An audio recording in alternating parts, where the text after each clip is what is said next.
നമസ്കാരം. ചർച്ച അപ്ഡേറ്റ്സിലേക്ക് സ്വാഗതം.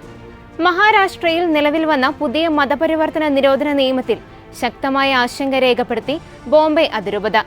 ബലപ്രയോഗത്തിലൂടെയോ വഞ്ചനയിലൂടെയോ ഉള്ള മതമാറ്റങ്ങളെ തടയുന്നതിനെ സ്വാഗതം ചെയ്യുമ്പോൾ തന്നെ നിയമത്തിലെ വ്യക്തതയില്ലാത്ത വകുപ്പുകൾ ക്രിസ്ത്യൻ സമൂഹത്തിനും സഭയുടെ ജീവകാരുണ്യ വിദ്യാഭ്യാസ സ്ഥാപനങ്ങൾക്കുമെതിരെ ദുരുപയോഗം ചെയ്യപ്പെടാൻ സാധ്യതയുണ്ടെന്ന് പത്രക്കുറിപ്പിലൂടെ അതിരൂപത വ്യക്തമാക്കി. ഭരണഘടനയുടെ 25-ാം അനുച്ഛേദം ഉറപ്പു നൽകുന്ന മതസ്വാതന്ത്ര്യത്തെ ഇത് ബാധിക്കുമെന്നും വ്യക്തിഗത അനുമതിയില്ലാതെ ബന്ധുക്കൾക്ക് പരാതി നൽകാനുള്ള വ്യവസ്ഥകൾ മൗലികാവകാശങ്ങളുടെ ലംഘനമാണെന്നും സഭ ചൂണ്ടിക്കാട്ടി. അതിനാൽ നിയമം നടപ്പിലാക്കുമ്പോൾ ഭരണഘടനാപരമായ സംരക്ഷണം, വ്യക്തമായ മാർഗനിർദ്ദേശങ്ങളും ഉറപ്പാക്കാൻ മഹാരാഷ്ട്ര സർക്കാരിനോട് അതിരൂപത ആവശ്യപ്പെട്ടു. മണിപ്പൂരിലെ കലാപത്തിൽ തകർന്ന ആരാധനാലയങ്ങൾ നിലനിന്നിരുന്ന സ്ഥലങ്ങൾ കയ്യേറുന്നത് തടയാൻ സുപ്രീം കോടതി ഉത്തരവിട്ടു. ചീഫ് ജസ്റ്റിസ് സൂര്യകാന്ത് അധ്യക്ഷനായ ബെഞ്ചാണ് ഈ സുപ്രധാന നിർദ്ദേശം നൽകിയത്.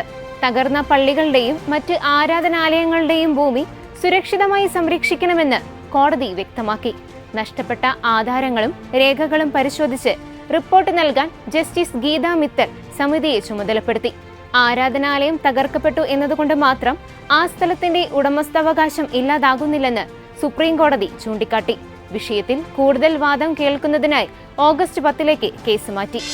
ഇറ്റലിയിലെ ചരിത്ര നഗരമായ അസീസിയിലെത്തുന്ന ലിയോ 14 പാപ്പയെ സ്വീകരിക്കാൻ വൻ ഒരുക്കങ്ങൾ പൂർത്തിയായി. വിശുദ്ധ ഫ്രാൻസിസ് അസീസിയുടെ 800-ാം ചരമവാർഷികത്തോടനുബന്ധിച്ച് അവിടെ ഒത്തുചേരുന്ന 10,000-കണക്കിന് യുവാക്കളുമായി മാർപ്പാപ്പ സംസാരിക്കും. ജീവിതത്തിലെ പ്രതിസന്ധികളിൽ തളരാതെ വലിയ സ്വപ്നങ്ങൾ കാണാനും പ്രതീക്ഷയോടെ മുന്നേറാനും പാപ്പ യുവാക്കളെ ആഹ്വാനം ചെയ്യും. ആഗോള സഭയിലെ യുവജനങ്ങൾക്ക് ആത്മവീര്യവും ദൈവവിശ്വാസവും പകരുകയാണ് ഈ സന്ദർശനത്തിന്റെ പ്രധാന ലക്ഷ്യം.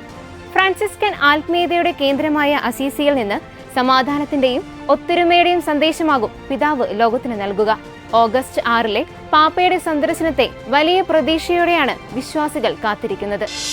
മലങ്കര സുറിയാനി കത്തോലിക്ക സഭയുടെ തലവനും പിതാവുമായ മാർ ബെസേലിയസ് കർദിനാൾ ക്ലീമീസ് കാത്തോലിക്ക ബാവയുടെ മെത്രാഭിഷേക രഥജ ജൂബിലിയോടനുബന്ധിച്ച് നിർമ്മിച്ചു നൽകുന്ന ആദ്യ ഭവനത്തിന്റെ താക്കോൽദാനം നിർവഹിച്ചു. ഉളിയാത്തുറ തിരുഹൃദയ ഇടവാംഗമായ വിൻസെന്റ് വി എന്ന ആൾക്കാണ് വീട് നിർമ്മിച്ചു നൽകിയത്. ബാവ തിരുമേനിയുടെ 25 വർഷത്തെ ഇടയ ശുശ്രൂഷയുടെ ഭാഗമായി പാവപ്പെട്ടവർക്ക് തണലേകാനാണ് തിരുവനന്തപുരം മേജർ അതിരൂപത ഈ ഭവന നിർമ്മാണ പദ്ധതി ആരംഭിച്ചത്. പുതിയ വീടിന്റെ ആശീർവാദ കർമ്മം ബെസിലിയസ് ക്ലീമിസ് കാത്തോലിക ബാവ തന്നെയാണ് നേരിട്ട് നിർവഹിച്ചത്. ചടങ്ങിൽ തിരുവനന്തപുരം മേജർ അതിരൂപത സഹായമെത്രാൻ അഭിവന്യ യൂഹന്നാൻ മാർ അലക്സിയാസ്യൂസ് മെത്രാപ്പൊലിത്ത, വികാരി ജനറൽമാർ, ഇടവക വികാരി ഫാദർ ജോൺസൺ കൊച്ചുതുണ്ടിൽ, മറ്റു വൈദികർ, ഇടവാംഗങ്ങൾ എന്നിവർ പങ്കെടുത്തു. തൃശൂർ മറ്റം സെന്റ് ഫ്രാൻസിസ് സ്കൂളുകളുടെ ഉടമസ്ഥാവകാശം മറ്റം സെന്റ് തോമസ് ഫൊറോന പള്ളിക്ക് തിരികെ നൽകിക്കൊണ്ട് പൊതുവിദ്യാഭ്യാസ വകുപ്പ് ചരിത്രപരമായ ഉത്തരവ് പുറപ്പെടുവിച്ചു. 1890 സ്ഥാപിതമായ ഈ വിദ്യാലയങ്ങളുടെ അവകാശത്തെ ചൊല്ലി കഴിഞ്ഞ 28 വർഷമായി നീണ്ടുനിന്ന നിയമ പോരാട്ടങ്ങൾക്കാണ് ഇതോടെ വിരാമമായത്. 1998 പള്ളിയിലെ ഒരു ഭക്ത സംഘടന വ്യാജ സൊസൈറ്റി ഉണ്ടാക്കി സ്കൂളിൽ മേൽ അവകാശവാദം ഉന്നയിച്ചതാണ് തർക്കങ്ങൾക്ക് വഴിവെച്ചത്.